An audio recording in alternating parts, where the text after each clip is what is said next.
constantly get better, day by day. And that was my goal personally, was to get 1% better. Has Malik really been like a safety net for you, and you think he's really to assume the big play top off the defense role? For sure. Me and Malik, we built a better bond off the field. He's like a brother to me. We hang out off the field. We're always around each other. So just going out there, really just building that relationship off the field, it just translates to on the field. Knowing that I trust him, he trusts me, and knowing that we're on the same page of what we think and what we see. How much have you looked at last year's tape, just in terms of what you personally were able to do with Florida State? I watch it a lot. Going out there, just to get a grasp of how they played us last year. But we're night and day better than what we were last year at this time. Going back watching the tape, it's kind of heartbreaking. Disheartening going out there and seeing how many plays we left out there, how we could have really adjusted and played better. But that's what you learn from it. Now we're going in more prepared.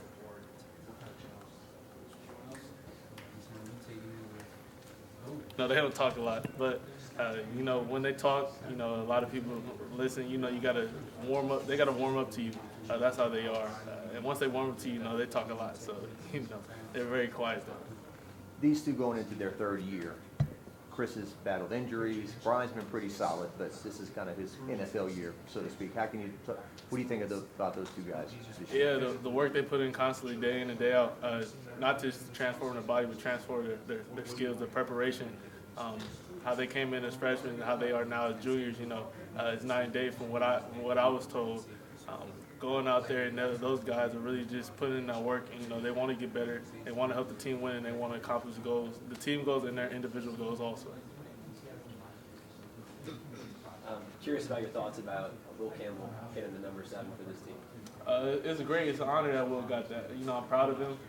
He worked for it, especially being from Louisiana. He grew up watching those type of guys to be number 7. He's a playmaker also. You might be a big guy, but he's a playmaker. And it's just an honor for him to get that. I'm proud for him to go out there and really just put on for the number 7. He's a part of the tradition, but he also started a new tradition as the first lineman to wear 7, O-lineman to wear 7. So, I'm happy for him. I'm proud for him. And I'm ready to see what he does on Sunday. How many offensive coordinators have you had in your college career? I don't think you've ever had one back-to-back years, right? Yeah. I had the same one, COVID, but that was a couple games. So my years of college have been three different offensive coordinators. How much of a difference does that make, hearing the same voice, doing the same things from year to year? And I'm assuming that goes into that comfort that you were talking about. Yeah, like you said, the comfort level, the comfort zone. Going out there and knowing that you're gonna have the same voice, the same staff, that you really went through the gauntlet with the first year, and coming back next year, they know how you play, they know the personnel that we are, how we play, and you can really just sit down with them and take a deeper dive into the offense. Trying to learn more. All right, if we get this look, why are you calling this play? How are we going to attack this defense? From your vantage point, how do you assess the running backs? There's 8, 9, 10, so many of them back there. How do you assess that group? They've been doing a phenomenal job all camp. They're running back by committee, but they're all explosive players.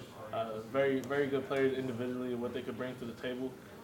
They're going out there and they're really just going out there and putting in the work, trying to learn the playbook, trying to elevate the game, to elevate each other so we could be good on Sunday. And the offensive line too. How much better is it knowing that they're a year older, a year wiser, and there is a little bit more confidence maybe in your mind? That's a great question. Those guys, they're really I'll say they're very tight knit. They make the offense go. Obviously without them, we can't do anything on the offensive side with the skill position. So I love those guys and what they do together. They're very tight. They're very together. They dap up each other before each play. So just to know that they're with each other and do their job. And they really just go out there and put in the work. They're probably the hardest working unit that we have on the team, in my personal opinion. And I just love to see what those guys do on a day-to-day basis. Can you tell us a little bit more about your partnership with Beats by Dre? How do you feel about that, and what was exactly going through your mind when you wanted to get everyone a pair of Beats? Yeah, it's an honor to be, partner with Beats by Dre. Growing up, wearing Beats by Dre, seeing the LeBron commercials, and what he did with Beats. So when I got the opportunity to do that, I didn't want to just shed the light on myself. I want to get back to my team because of the hard work that we put in together. It's not all about me because without them, I wouldn't be in this position.